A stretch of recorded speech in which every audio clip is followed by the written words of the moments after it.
একজন রিকশা চালক যিনি বাংলা ভাষার প্রতি ভালোবাসা এবং ভাষা শহীদদের প্রতি শ্রদ্ধা থেকে সম্পূর্ণ নিজের অর্থায়নে তার এই যে রিকশাটিকে সাজিয়েছেন ফুল দিয়ে, এবং এই রিকশাতে যারা আসছেন, যারা বসছেন, তারা এখানে ছবি তুলছেন এবং তার যে একটা ভালোবাসা বাংলার প্রতি, সেই ভালোবাসাটা সেই সুন্দর মুহূর্তগুলোর মাধ্যমে প্রকাশ পাচ্ছে। তো আমরা তার সঙ্গে একটু কথা বলবো, চলুন কথা বলি। আসসালামু আলাইকুম, কেমন আছেন? ওয়ালাইকুম সালাম, ভালো আছি। আজকে শহীদ মিনারে এসে আরো ভালো লাগতেছে। আচ্ছা, এই যে আপনি আপনার এই রিকশাটাকে এত সুন্দর করে ফুল দিয়ে সাজিয়েছেন, আজকে এই যে ভাষা শহীদদের প্রতি ভালোবাসা থেকে বা এই যে সম্মান থেকে, তো আপনার এই বিষয়টাকে আপনি প্রতি বছর কি এইভাবে ফুল দিয়ে রিকশা সাজান? প্রত্যেক বছর যে যেমন যে সমর্থ আমার তাই সমর্থ আমি করি।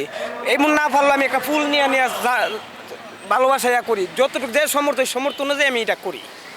ভাষা শহীদদের প্রতি আপনার ভেতরে কতটুকু মানে শ্রদ্ধা ভালোবাসা আপনি ধারণ করেন, বা বাংলা ভাষাটাকে আপনি নিজের মধ্যে কতটুকু ধারণ করেন? আরে বাবা, তারা কারণেই তো আমরা আজকে কথা বলতে পারতাছি। তাদেরকে ভালোবাসবো না কেমনে? তারার জন্য তো আজকে এই দেশটা স্বাধীন হয়েছে আমাদের। এই যে তারা যে আন্দোলন 21শে ফেব্রুয়ারি যে তারা যে রাস্তায় নেমেছে, তারা রাস্তার নামে তো আজকে আমরা এই ভাষাটা বলতে পারছি। আর আমাদের সবচেয়ে বড় কথা হয়েছে, এই ভাষাকে যারা ভালোবাসে না তারা বাঙালি হতেই পারে না। কারণ আমার কথা একটা, যারা এই দেশকে ভালোবাসে, বাংলাদেশকে ভালোবাসে, তারা ভাষাকে ভালোবাসতে হবে আর তাদেরকেও ভালোবাসতে হবে। আর তাদেরকে এই তাদের তো আর পৃথিবীতে নাই, তারা তো শহীদ হয়ে গেছে। তাদের জন্য আমার একটাই করার দরকার, যেটা তারা পাবে, দোয়াটা করতে হবে। নমাজ পড়ে তাদের জন্য দোয়া করতে হবে, দোয়াটি তারা পাবে, আর কিছু পাবে না।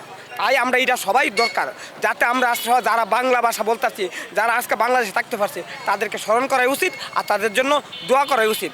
আর যারা করবে না তারা দেশকে ভালোবাসে না, তাদেরকেও ভালোবাসে না। আর যারা করে তারা তাদেরকেও ভালোবাসে, দেশকেও ভালোবাসে, দেশের মাটিকেও ভালোবাসে, এই দেশের নীতিকেও ভালোবাসে, দেশের মানুষকে ভালোবাসে। আমি চাই এই বাংলাদেশটা মাঝে সবাই তাদের জন্য স্মরণ করা দরকার আর আমার দেশটাকে এগিয়ে নেওয়া দরকার। আর সবাই ইনশাল্লাহ এই দেশকে ভালোবাসেন ইনশাল্লাহ। দর্শক, আমরা তার সঙ্গে কথা বলে জানতে পারলাম যে তার দেশের প্রতি যে ভালোবাসা, ভাষা এবং ভাষা শহীদদের প্রতি যে ভালোবাসা, সেই বিষয়গুলো সম্পর্কে। তো বাংলা আমাদের মাতৃভাষা, আমরা এই বাংলা ভাষায় কথা বলার জন্য আমাদের যারা শহীদ হয়েছেন, যে সূর্য সন্তানেরা পৃথিবী থেকে চলে গিয়েছেন, তাদের প্রতি শ্রদ্ধা, তাদের প্রতি সম্মান জানিয়ে আমরা নিজেদের জায়গা থেকে বাংলা ভাষাকে ভালোবাসবো, বাংলা ভাষাকে সম্মান করব এবং বাংলা ভাষার চর্চা করব।